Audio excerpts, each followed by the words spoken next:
नमस्कार दोस्तों आज के इस वीडियो में मैं आप लोगों को बताऊंगा कि अगर आपका भी इनकम टैक्स का रिफंड अभी तक नहीं आया यानी कि असेसमेंट ईयर 2024-25 का आईटीआर भरे हुए आपके काफ़ी लंबा टाइम हो गया है और अभी तक आपका रिफंड अटका हुआ है यानी कि बैंक में आपके क्रेडिट नहीं हुआ है। तो उस केस में अगर आपका रिफंड नहीं आ रहा है तो आपको क्या ऐसी ट्रिक अप्लाई करनी है कि आपका रिफंड बहुत जल्द ही आपके बैंक अकाउंट में क्रेडिट हो जाएगा और इसका क्या सॉल्यूशन है, क्या उपाय है, चलिए डिटेल में मैं आप लोगों को बताऊंगा एक ऐसी ट्रिक जिससे कि आपके रिफंड आपके बैंक अकाउंट में बहुत जल्दी ही क्रेडिट हो जाएगा। और हाँ दोस्तों, अगर आप मेरे इस चैनल पर नए हो और अभी तक चैनल को सब्सक्राइब नहीं किया है तो सब्सक्राइब कर लीजिए और साथ ही बेल आइकन पर भी क्लिक कर दीजिएगा ताकि आपको लेटेस्ट कंटेंट मिलता रहे। जैसा कि आप स्क्रीन पर देख रहे हैं कि इन्होंने अपनी आईटीआर जो है 9 जुलाई को फाइल की थी और अभी तक इनका रिफंड स्टेटस जो है सक्सेसफुली वेरीफाइड ही दिखा रहा है, इनका आईटीआर प्रोसेस नहीं हुआ है। यहाँ पर अगर आप व्यू डिटेल में जाकर के देखोगे तो इन्होंने 9 जुलाई को आईटीआर भरी और 9 जुलाई को ही आईटीआर को यहाँ पर वेरीफाई कर दिया, यानी कि इनकी आईटीआर जो है अभी तक प्रोसेस में नहीं गई है। हो सकता है आपका सेम ही ऐसा केस हो, आपने जो रिफंड क्लेम किया हो वो यहाँ पर अगर डैशबोर्ड में आपके रिफंड अवेटेड में आ रहा हो यानी कि अवेटिंग में आ रहा हो तो उस केस में आपको ऐसा कौन सा ट्रिक अप्लाई करना है कि आपका रिफंड बैंक अकाउंट में क्रेडिट हो जाए। तो सबसे पहले मैं बता दूं कि अगर आपको अपने रिफंड का स्टेटस चेक करना है तो यहाँ पर ई फाइलिंग मेन्यू में व्यू फील्ड रिटर्न ऑप्शन पर आप क्लिक करोगे तो यहाँ पर जो आपने असेसमेंट ईयर 24-25 की आईटीआर भरी है उसके सामने यहाँ पर ऑप्शन रहेगा व्यू डिटेल का। तो यहाँ पर आप देखोगे कि इन्होंने 19 जून को आईटीआर भरी थी और यहाँ पर जो है 13 अगस्त को इनका आईटीआर प्रोसेस हो गया। प्रोसेस होने के बाद में अगर आपको रिफंड का स्टेटस चेक करना है तो यहाँ पर सर्विसेज ऑप्शन में जाएंगे और नो योर रिफंड स्टेटस और इसके बाद में यहाँ पर असेसमेंट ईयर 2024-25 सेलेक्ट करके जैसे ही यहाँ पर नीचे सबमिट ऑप्शन पर क्लिक करोगे तो यहाँ पर पूरा डिटेल लिखा हुआ आ जाएगा कि आपके रिफंड कब प्रोसेस हुआ था और डेट आ जाएगी कि आपके बैंक अकाउंट में रिफंड क्रेडिट कब हुआ था। अब बात करते हैं कि अगर किसी ने आईटीआर भरा है और उसका यहाँ पर सक्सेसफुली ई वेरीफाइड यानी कि ये 3 ही स्टेप दिखा रहे हैं, चौथा स्टेप प्रोसेस नहीं हुआ है, तो उस केस में आपको क्या क्या करना है। तो जो सबसे पहला काम है वो आपको ये करना है कि यहाँ पर डैशबोर्ड पे चले जाना है और आपकी प्रोफाइल के नीचे रहेगा बैंक अकाउंट। इस बैंक अकाउंट ऑप्शन पर क्लिक करके देख लेना है कि आपका बैंक अकाउंट अच्छी तरीके से वैलिडेट हो। कहीं ऐसा नहीं हो कि यहाँ पर बैंक अकाउंट वैलिडेट ही नहीं हो। कई बार क्या होता है बैंक अकाउंट वैलिडेट नहीं होता है तो उस केस में आपका आईटीआर न तो प्रोसेस होता है और न ही आपके रिफंड बैंक अकाउंट में आता है। दूसरा काम आपको यहाँ पर करना है, पेंडिंग एक्शन में जाकर के वर्क लिस्ट ऑप्शन पर क्लिक कर देना है। अगर आपने रिफंड ज्यादा मांगा है तो उस केस में इनकम टैक्स डिपार्टमेंट आपसे कंफर्मेशन मांगता है कि आपने जो रिफंड मांगा है क्या वो वाकई में सही है। तो यहाँ पर अगर ऐसा कोई नोटिस वगैरह आ रखा हो तो आपको वो चेक कर लेना है। तीसरा स्टेप आपको करना है, यहाँ पर respond to outstanding tax demand का ऑप्शन रहेगा, इस पर क्लिक कर देना है और यहाँ पर चेक कर लेना है कि आपके कोई प्रीवियस ईयर की टैक्स की डिमांड तो नहीं है। अगर ये सब कुछ ओके है और उसके बाद में भी अगर आपका रिफंड नहीं आ रहा है तो आपको इनकम टैक्स को शिकायत करनी है कि आपने जो है काफी लंबा टाइम हो गया अपने आईटीआर भरे हुए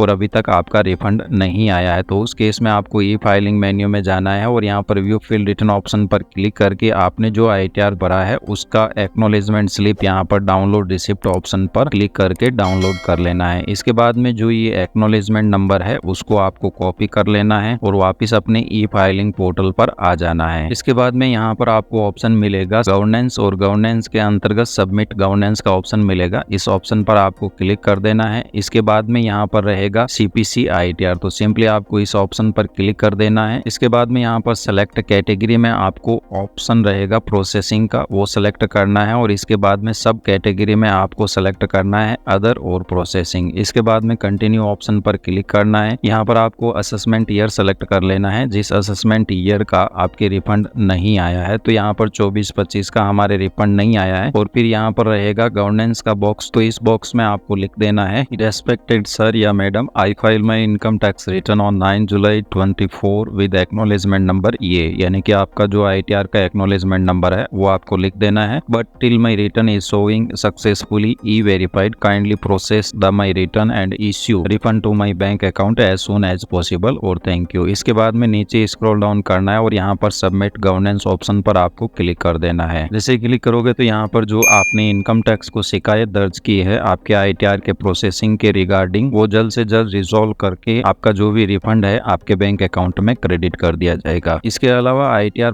प्रोसेसिंग के लिए कुछ और बातों पर भी डिपेंड करता है, जैसे आपने कौन सा रिटर्न फॉर्म भरा है। अगर ITR 1 भरा है तो बहुत जल्दी ही प्रोसेस होता है। अगर ITR 2 भरा है तो वो थोड़ा लेट प्रोसेस होता है, और सबसे लेट प्रोसेस होता है ITR 3। तो अगर आपने ITR 3 भरा है तो उसके लिए आपको एटलीस्ट 3 to 90 डेज का वेट करना रहेगा। दूसरा फैक्ट डिपेंड करता है कि आपने रिफंड कितना क्लेम किया है। अगर आपने अपने ITR में 30,000 तक रिफंड क्लेम किया है तो उस केस में आपका जो भी रिफंड है वो आपके बैंक अकाउंट में 30 डेज के अंदर अंदर आ जाता है। बट अगर आपने रिफंड जो है 50,000 या 1 लाख से ज्यादा क्लेम किया है तो उस केस में आपका जो रिफंड है वो प्रोसेस होने में थोड़ा टाइम लेगा, और आपके बैंक अकाउंट में क्रेडिट होने में भी टाइम लेगा। तो अगर आपने अपने ITR में रिफंड 50,000 से ज्यादा क्लेम किया है तो हो सकता है इनकम टैक्स डिपार्टमेंट को डाउट हो गया हो कि आप अपने ITR में अननेसेसरी डिडक्शन शो करके अपने TDS का रिफंड ले रहे हो। तो उस केस में हो सकता है आपको नोटिस भी इश्यू कर दे। तो अगर आपने अपने ITR में अननेसेसरी डिडक्शन एग्जम्पशन शो करके रिफंड को मैक्सिमम करके पूरा रिफंड लेने का ट्राई किया है तो उस केस में आप अपने ITR को रिवाइज कर दे, और जो जेन्युइन डिडक्शन है, जिनका आपके पास प्रॉपर डॉक्यूमेंट और एविडेंस है, वही आप अपने ITR में क्लेम करें। तो इससे आपका रिफंड जल्दी प्रोसेस होता है। धन्यवाद दोस्तों, जानकारी अच्छी लगी हो तो चैनल को सब्सक्राइब और वीडियो को लाइक जरूर कर दीजिएगा।